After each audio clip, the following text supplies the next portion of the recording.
إذا كنت تؤمن بنفسك وتعلم أنك في يوم من الأيام سوف تصل إلى ما تريد وسوف تحقق خطتك المستقبلية، فلن يوقفك أي شيء من الوصول إلى مسعاك.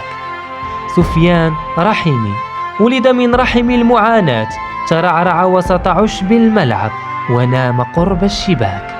الأطفال العاديون كانوا يشربون الحليب، ورحيمي كان يشرب كرة القدم، مهووس بالركض خلفها ومجنون بتسجيل الأهداف. تألق واضح في صفوف فريق الرجاء البيضاوي وتهميش من المنتخب الوطني. قال رونار أن البطولة ليست من اهتماماتي، ولبى خليلوزيتش نداء الجمهور بجلب سفيان، لكن كان خارج مخططاته، يدخله فقط لإسكات أفواه المشجعين. مرت السنوات وازداد تألق الهداف، ذهب إلى العين الإماراتي وحصل على لقب هداف آسيا وأصبح حديث الساعة. تغلب على عمالقة كرة القدم وجعلهم مصدومين من أدائه الخرافي.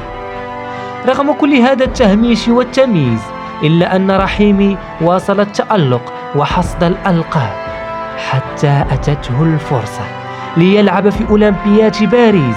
فاق التوقعات وحصل على لقب الهداف وأسكت أفواه المتنمرين وأجابهم بأهدافه الحاسمة. من الوحل ولد، ومن قسم الهواة صنع، ومن فريق الرجاء البيضاوي تطور وتألق، وفي العين الإماراتي أبهر وأمتع، ومع المنتخب أجاب وأسكت كل مشكك في قدراته. سفيان رحيمي، الفتى الطموح.